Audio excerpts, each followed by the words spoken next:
Alright, so we're going to try for an intercept, example of an intercept and a docking, and to do that I think I've already got a save game here going where I've got a couple ships in orbit. So here we've got, there's two ships. One is an SSTO, that's basically in a stable orbit around Kerbal, kind of a normal, your typical orbit. It's 80-90K height, and then we've got this smaller craft. I'm going to go to that one, the Shamrock. It's in a larger orbit, so it was on a long-range mission somewhere, and came back. And as you can see, when I go to this craft, it's not exactly equipped. It doesn't have stages, nothing related to re-entry or parachutes.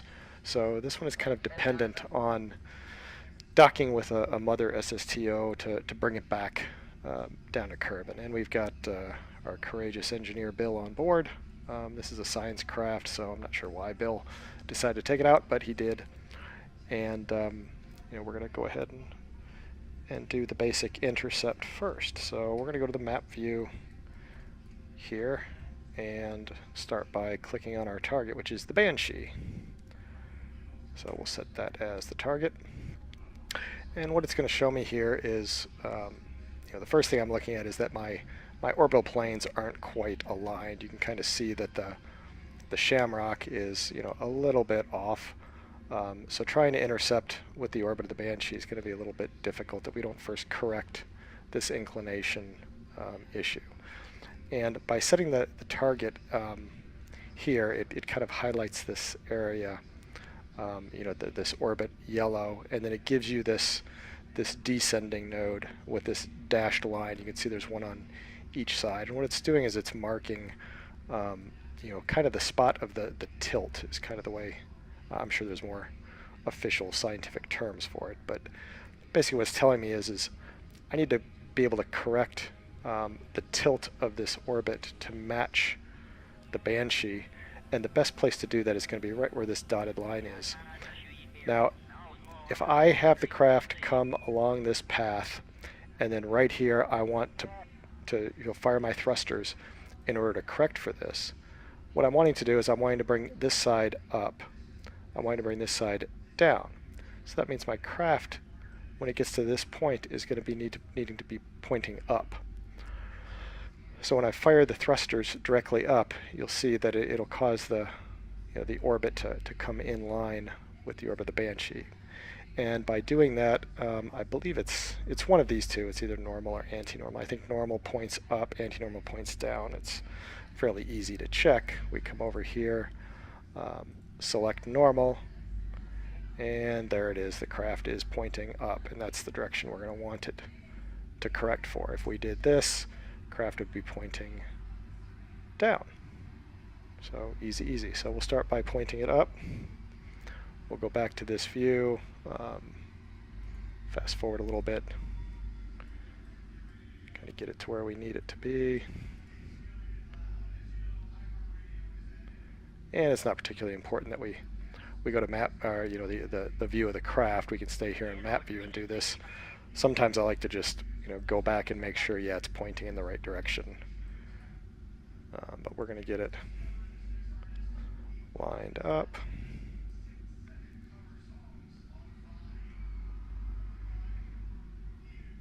And we're pretty close there, so that's pretty good. Make sure that our engines are turned on. I see that the liquid fuel engine's on.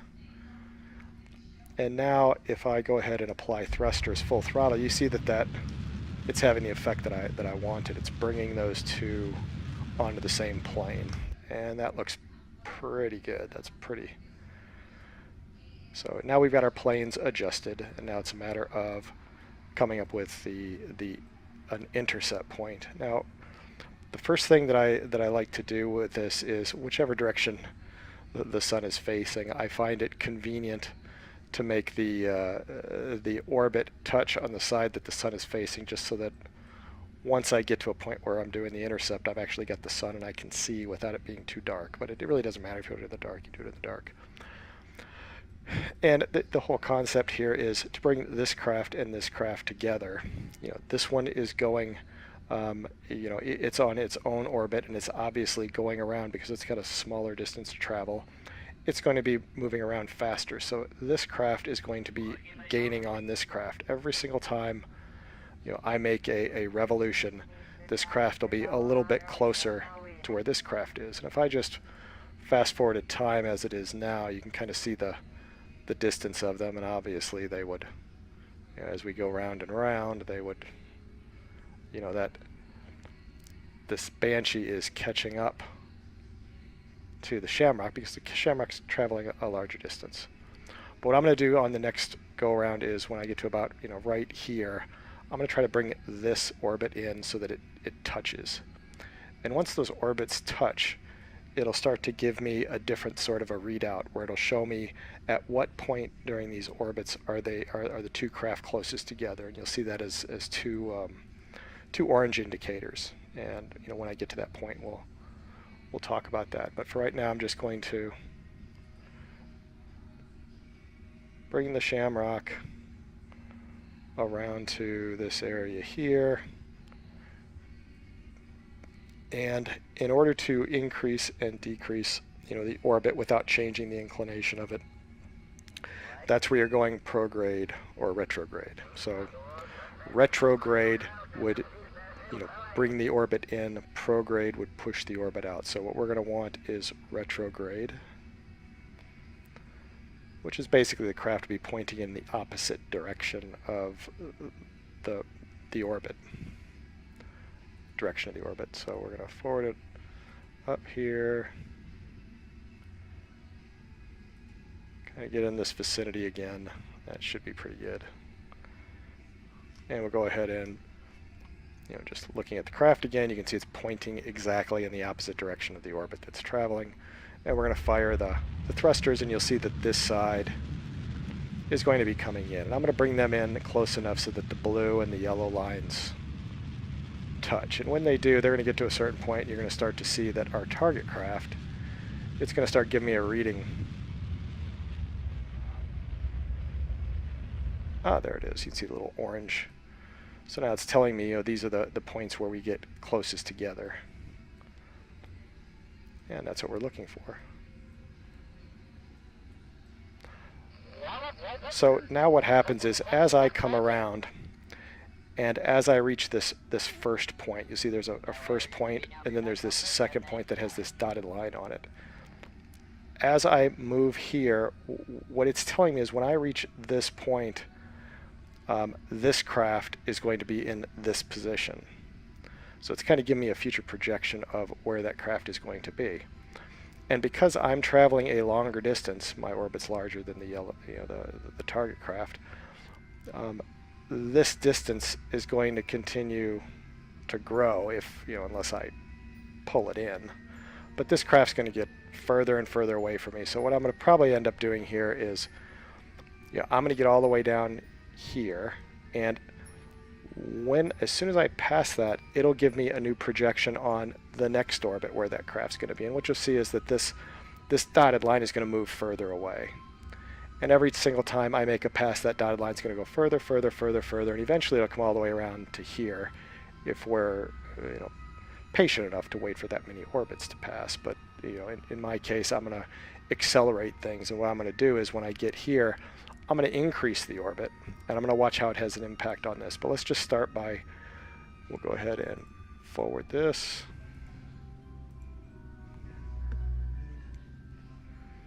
We'll bring the Shamrock around.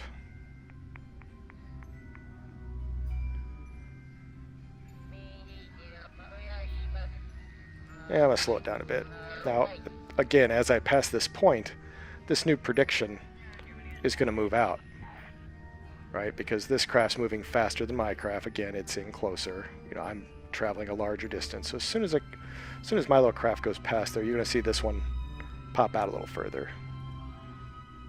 So let's speed it up, and we'll see where the new predicted spot is. And there it is. That's what we expected, right? We expect it's going to keep going further and further around. Now, that might take me. I moved from here to here, so I moved maybe a you know, 1/6 to 1/8 of the distance around the planet. That means I would take 8 orbits before that plane would come around and be kind of in the vicinity that I want. But I can speed that up. If I increase the orbit, I can have an effect on these 2 points coming together, you know, kind of when I want them. So in order to increase the orbit, we'll go prograde. So that'll bring our craft where the nose is pointing in the same direction as the orbit. And if we increase the speed, you see it has an impact on where this intersect is occurring. So I'm making the distance that I travel farther and farther and farther. It's advancing the intersect. Eventually, if I go far enough, it'll bring me around to a point where these two are pretty close together. And I can slow down here and right-click on that one to kind of anchor it. Maybe right-click on this one as well. And it's telling me what my separation is. So at this point, I'm 911 kilometers apart. And as I continue to increase my orbit, you can see I'm bringing them closer together. So it's telling me the distance in the orbit between these two orange points. So my goal is to get the separation down, you know, as close as possible. So we'll watch this carefully and go kind of slow. And oh, look, my separation's getting down into the 40, 30, 35. We'll keep going. 20, 23, 2, 1. Let's see how close we can get them. 13, 12, 11, 10, 9, 5, 4. Okay, so about 4 is when it's going to start going back the other way. So that just tells me that, you know, my lining up of the orbits wasn't exactly perfect. But what's going to happen is this plane following its path and my craft following this larger path, the prediction is that they're both going to wind up within 4 kilometers of each other, you know, about 4,200 meters. So that'll set us up for the second step. I kind of view these intercept and dockings in 3 phases. It's this intercept phase, and we're not quite done with the intercept phase yet. But once we finish the intercept phase, then there'll be an approach phase, and we'll go into how you deal with the approach phase. And then once you're getting up close and you've matched the speed, then you're in the, you know, my view is you're in the docking phase at that point. You're using, you know, minor RCS thruster controls. So we'll go ahead and speed things up a bit. Bring these two craft together. And you can watch and you'll see the focus on Kerbal here and it looks like it's gonna probably lap me at least once, maybe twice, who knows. The other thing to point out in this is that although the separation is 4.2, the relative speed is very high, 321 meters per second. And the reason why the relative speed is so different is that I have to go, a considerably different speed. I have to go faster in order to get my orbit to be way out here versus this one, even though it's making revolutions quicker. There's a significant difference of speed. So what we're going to try to do is, once they're very, very close at 4,200, we're going to burn retrograde. We're going to thrust in the opposite direction, and that'll bring the orbit in. And by bringing the orbit in, if we match, if my ship, or if the Shamrock and the Banshee are within 4,200-ish meters of each other, and then I bring the orbits in so that they align, what I'm doing is I'm maintaining my separation, which is, let's call it under 10,000 kilometers or under 10 kilometers. But what I'm doing is I'm bringing my relative speed down so that they're closer to matching in their speed, so that we can engage in the next step, which is the approach phase. So I'm going to go ahead and forward here. Wait till the ships come together. I'm not, remember that this is marking the closest point. If I know the closest point is 4,200 meters apart, I'm not at risk of them slamming together, even though that they look like they're close. They're really not. They never get any closer than 4,200 meters. So we're going, and we're going to stop right about there. Now, if I were to go look now, I might actually be able to see him, which looks like I can. But man, he's cruising. That's because our relative speed is extremely high. So what we're going to do now is the last phase of the intercept, which is we're going to try to match relative speeds. So I'm going to go back here, put those, and again we're going to do retrograde in order to bring those together. We're going to wait for our craft to adjust so that's pointing in the opposite direction of the orbit. And we'll bring those together. So the PE here, 81,000 meters, and we're at 478, so we're going. We'll come down here, and look what we see here. We see that our separation is, we're within 1,000 kilometers right now, so we're getting pretty close. But our relative speed probably is still pretty high.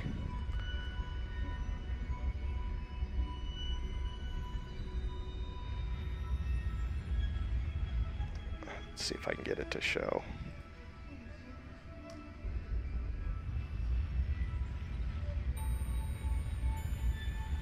So now we're kind of matched.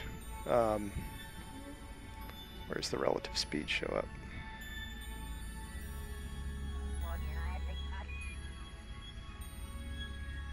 Well, I'm not sure it gives it. Let's see, T17, separation 89. I'm pretty close. This is probably a good example for the next phase, because I'm not terribly close, but and our orbits aren't perfect, but this is kind of where we are, where we would kind of do the approach now. I think I'm close enough where I can manage that. One point on these orange versus these purple. Again, this has the same meaning as it did before. If I wait until the Shamrock crosses that orange line, the Banshee, where right now it's fairly close, is going to be further away. It's going to be in this direction. You can see the separation there. What's interesting about this magenta line is it's telling you not just where you are on the first, which is what the orange is. This is telling you where it will be 2 orbits from now. So if I actually waited for 2 full orbits, my craft would be in this location right here, and they would be about that far apart. It's kind of interesting, and we could make minor adjustments here to bring those closer together if we wanted to. But for now, I think it'd be kind of interesting to see. Okay, so we're 11,000 meters, so it's about 11K apart. And if I went and took a look, we would see, yeah, there we are, 11.9. And you notice how the Banshee's not moving too quickly relative to our ship. So this is a good, this is kind of where we are, where I think we've completed the intercept phase, and now we're on the approach phase. And at this point, what we do is we're going to double click here. Whoops, it's already set as the target. We're going to go from orbit mode to target mode. So, whoops, wrong button. We'll click on that. So there's surface and there's target. So now what becomes relevant here are these 2 indicators. You've got the prograde retrograde, which is an indication of your orbit on the nav ball. And then you've got target prograde, target retrograde. They call it target, anti-target. And what the goal at this step is right now I'm telling it, point retrograde. I could tell it to point prograde if I wanted to, and you can see the effect here. But now my task is I want to bring these 2 together. And I think where people mess up on this a lot is they want to just point the craft right there at that one and go gung-ho toward it, and that can really screw things up, because if you're pointing the craft toward the planet, it's having a different effect on the overall shape of the orbit. That's not really the intent.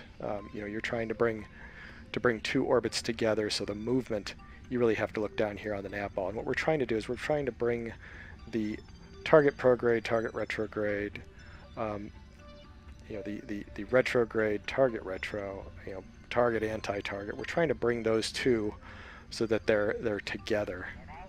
And this one's actually going to be fairly simple. And what you'll see is that if I'm trying to push, my goal is to I can maneuver this pink anti-target, and I can do it by let's see what happens if I put the thrust, I put my nose of my craft here. What happens to the little pink thing versus this yellow, you see how it brings them together? So now what that's telling me is that there's a point in which these craft are going to, they're on kind of the same plane and they're going to converge. Now notice I'm pointing away from the craft. Once those two things are aligned like that, I can point directly at the target. You see the back of the target is now aligned also with the orbit. When your target and your orbit, anti-orbit in terms of the target, when those are aligned, you can start to accelerate. And you notice that as I do this, it's having an effect on the relative speed. So now I'm actually having an influence on bringing them together. But look, as I do this, the speed is going down, but notice how this is shifting away. If I come over here, reposition myself a little bit, kind of on the same line. Oh gosh, it's giving me a hard time trying to... Oh, sometimes I forget to do that. So we'll try again. I'll come here. You notice I'm on an alignment with these two. Then I start burning in this direction. And you see how I'm just kind of pushing the two together. So I'm just making slight adjustments to kind of keep them on an intercept path. And that's basically the trick to this is you're wanting to keep these on an intercept path. You're looking at your relative speed, which you see is increasing. And now the question is, what influence am I having now? Am I increasing or decreasing on my distance? You see the distance is increasing. So this relative speed that's increasing is the relative distance is getting greater.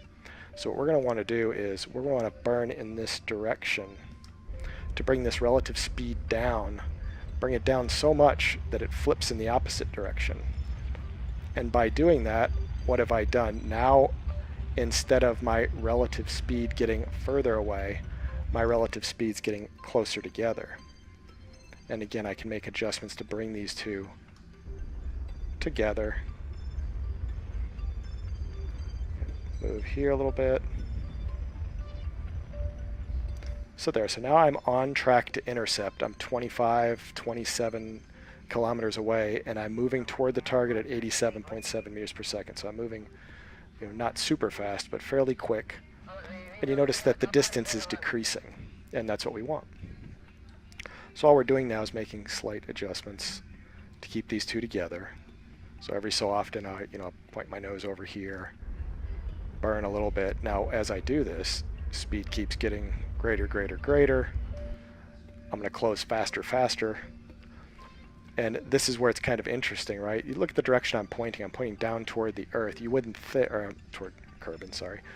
You wouldn't think that pointing in this direction would be closing the distance between us, but it is. And it's doing it because I'm paying attention to what the nav ball says regarding our orbit. If we pop out to nav view and look, you can see the effect I'm having on the orbit. You wouldn't know that I'm that far out. But what it's showing me is that, hey, I'm spot on, and I'm going to intersect my target at that point in the future. We'll just keep watching here, make sure they're on track. This is a relatively quick approach. You could see how large my orbit was compared to the other craft. So I've got a lot of speed compared to that craft, so I'm coming in very quickly. But even though I'm coming in quick, I'm going to forward. I'm going to keep forward time a little bit. I'm going to keep watching this. You can see that I'm closing distance. That's not too far off. Closing distance. 7, 6, 2. All right. It's getting too close now. So what I'm going to do now is go away from the target. So I'm pointing in the opposite direction, and I'm wanting to decrease my speed here. So now is when I start firing in the opposite direction, watching the impact. That's watching what effect that it has on the target. You can see the speed slowing down.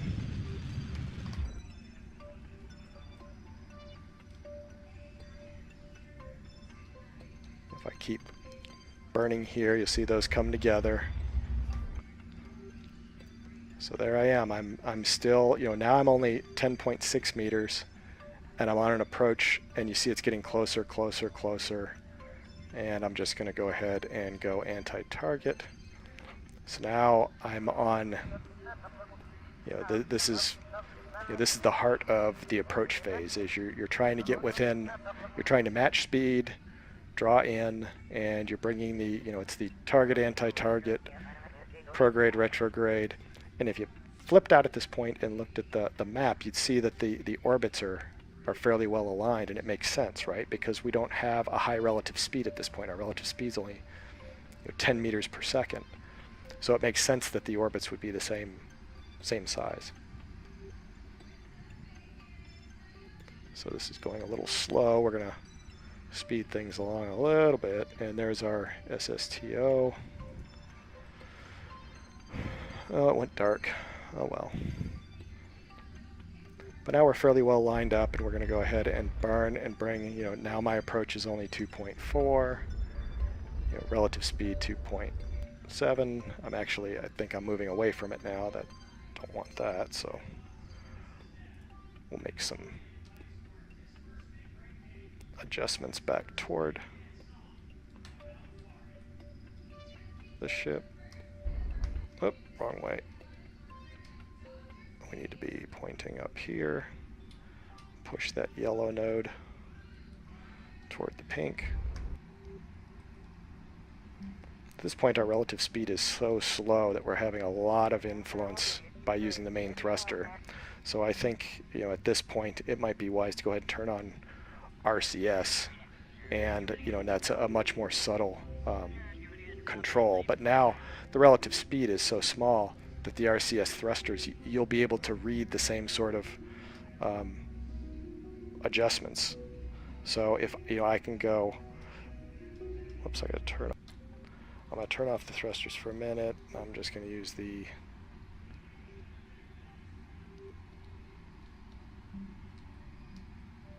engine to get myself lined up. Or not the engine, what are those wheels called? Alright. Ah, there we go. So I can you can see the effect that, going backward and forward has on bringing those in alignment. Looks like it's getting further away, so I want to line them up. And we're wanting to move toward the target, so we'll fire RCS thrusters right at it until this turns in the opposite direction. And now we're closing on the target, and we should see the distance decreasing. And we can bring it up to, 7 is pretty good. And now, the one thing that I keep forgetting to do frequently is I'll leave this auto on the target, when really I need to put it over here on stability assist so that I can move the direction that the craft is facing without it constantly fighting and wanting to go back to target, anti-target, or prograde, retrograde. But having it point in this direction, I can use my RCS thrusters now, left, right, up, down. You can see I can have an influence on this little yellow. So I know, I don't really even have to look at the craft on the screen. I know that I'm coming at it, decreasing distance. I'm coming at it at 7.4 meters per second. I'm pointing right at it, and I'm on basically a collision course because these two are together. But I can use my left-right thrusters to kind of keep them, left-right. You can see how it's moving that up, down. It's actually pretty cool. I kind of find this part to be pretty fun. We're getting close now, so I'm going to fire the RCS reverse and lower the speed so that we're not closing so fast. And I can continue to make left-right adjustments to keep that pointing in the right direction, keep them aligned. But now you can see I'm creeping up slowly, slowly, slowly. At 1.5 meters, I'm on target. In fact, I could point myself right at it. And you can see we're going to crash right into there if we don't do something to slow us down. So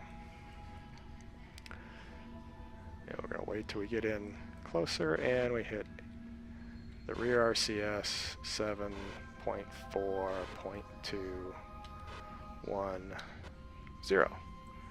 And now there we are. We're nose to nose, no speed. We've intercepted. We've finished our approach. And now the final would be the RCS docking sequence. So, you know, at this point, you can see they're completely in the exact same orbit, exact same speed.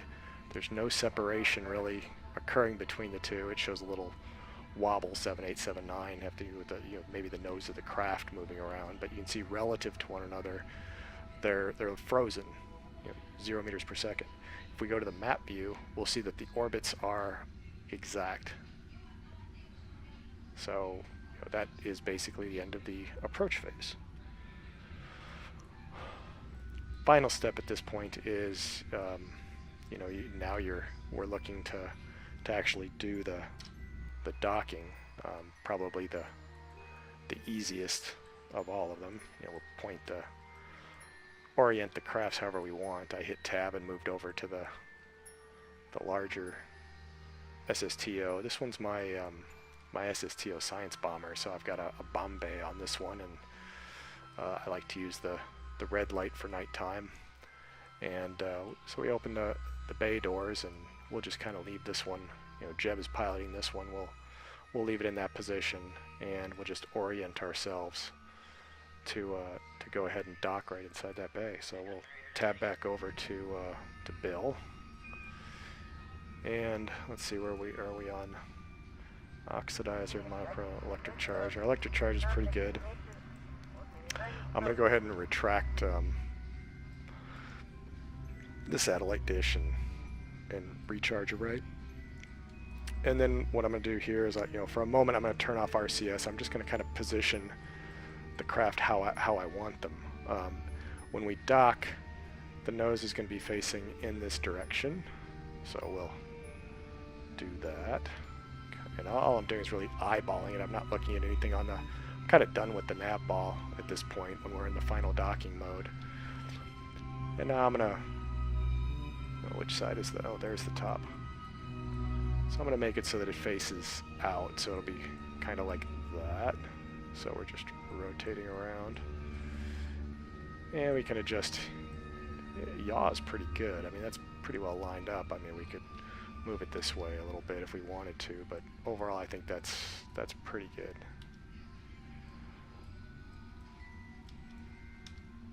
So at this point, I think we're ready to turn the RCS thrusters back on. We might need a little bit of distance here, so we'll push myself up away a little bit. Yeah, we're nudging backwards. Adjust to the left, to the right. You know, once you get in this close, you really don't need a whole lot of monopropellant.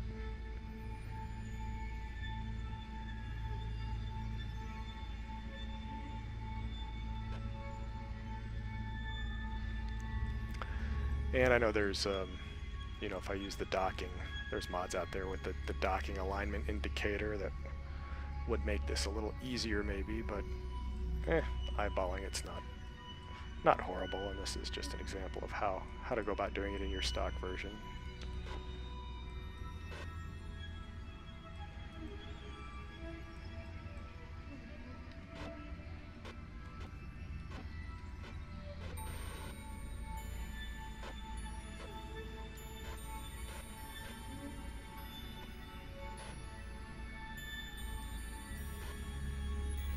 I tend to be kind of slow at this part. This is kind of a snug fit, I know.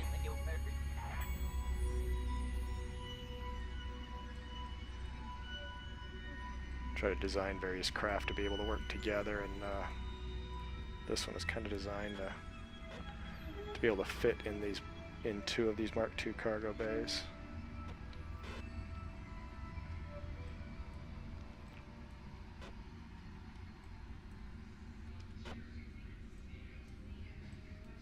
This is a fairly easy approach thus far. Oh, I just hit the back a little bit. Spoke too soon.